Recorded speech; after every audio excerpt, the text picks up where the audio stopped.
Hey everybody, it's Jenny, and I am excited to share with you how I planned this week in my mini happy planner.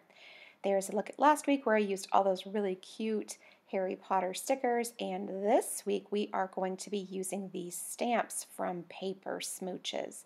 I'm not sure if you can still buy them, but I will check and see if I can find them.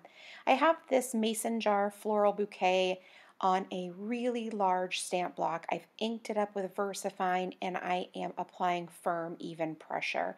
Now, as you can see on the right side of sort of the floral part, I didn't get really like the crispest image ever. This is a really big stamp and I'm not used to working with them that large, but if you want to know the truth, in the end, once it's all colored, I think it turns out actually really cool and looks really good. So I'm not worried about it at all. And obviously, you can't even really tell, like it's just a little bit lighter than normal. Now this banner, it has these really cute flowers poking out from the top and the bottom, and I was going to use my usual round stamp block, but decided not to because it didn't really fit, so I still just used the big one. And the big one is just a little unwieldy. It's really big, like 4 by 6 or something like that. Now I'm just adding this washi to the edge. It's a super cute yellow and white gingham that I had gotten in a Planner Society kit. I trimmed the edges off. Ordinarily I would fold it over, but this time I decided that I just wanted it on this side, so I didn't fold it over and decided to trim instead. Now on the right hand side, I'm going to add a little bit of the stamping as well, and I'm going to try to keep that visual triangle that I have talked about with you before. So I'm going to place the flowers in that Sunday box and a little bit below as well. I'm wiping them off with a baby wipe, just gently wiping the ink off, and only doing that because, as I have mentioned before, I'm a really messy crafter, and sometimes I'll end up with ink on my fingers from the stamp and then transfer it onto the paper, and it's really annoying.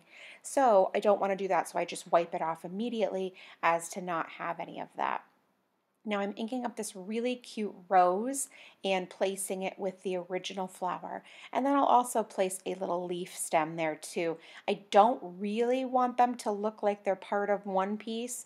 I really kind of want them to look like they're 3 individual stamps all placed together, which is why I left a little bit of space in between all of them. I actually really like the way that it turned out, and I'm pretty excited about it as well. Now, what I'm going to do, because I have so much stamping here, is that I will add a little bit of washi tape just to cover up that header for that tracker because I don't need it. And again, this is a washi from the Planner Society. But what I'm going to do is I'm going to keep it really, really super simple because the flowers are really bold and very decorative. So I'm just going to use bullet point stickers for every single day and all of my activities. And this way then I'm able to create a good balance between the function, which is keeping all of the activities straight, and then the decorative, which is the floral stamps. So just simply adding bullet points and then marking my activities or appointments. Now, here is the key, finding the right amount of information for you.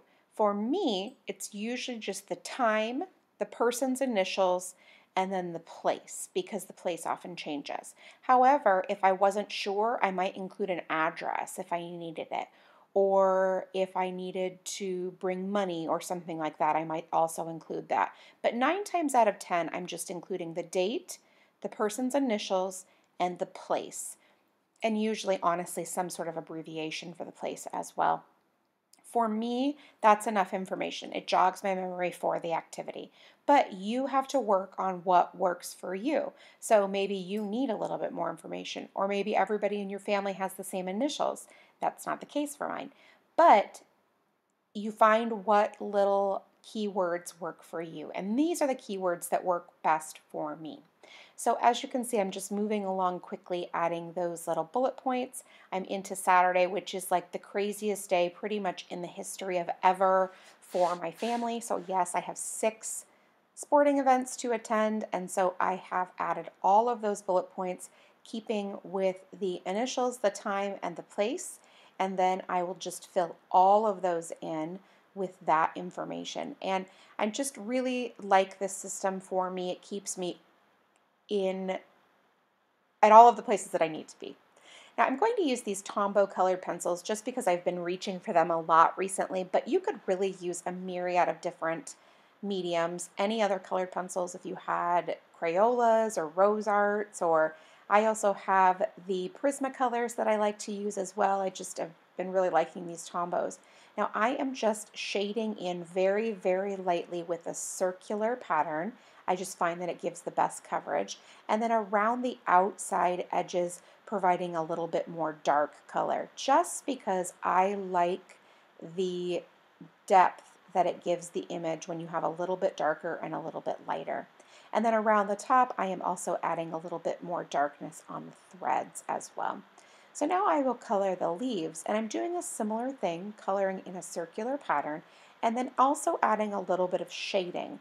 Now, again, it gives the depth that I like in the image, so it just makes it look a little bit more interesting.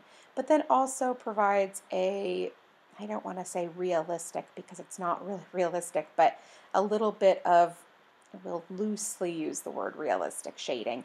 So if you imagine where the sunshine is shining down from, and then the shade that would cast on some of the portions of the image. So I use that a little bit loosely. I don't stick to it like 100%.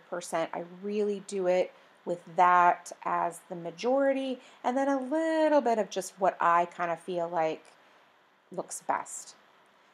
Now again, I'm just continuing the shading process throughout the rest of the leaves on the right-hand page, and I love the variety of leaves on this layout. There's just so many different ones, and it keeps it interesting as opposed to me being bored like I'm still just shading in the same little leaf for the 20th time. I really like it, and it makes me super excited about it.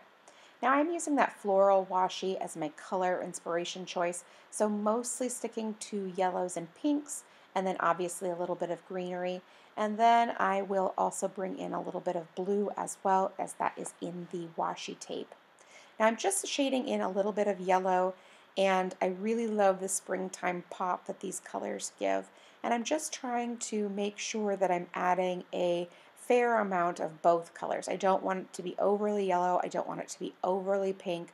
I just sort of want it to all be evenly matched. So now I'm going to shade the rose with a little bit of the pink with the same circular motion, but then I will also add the shading in the rose as well.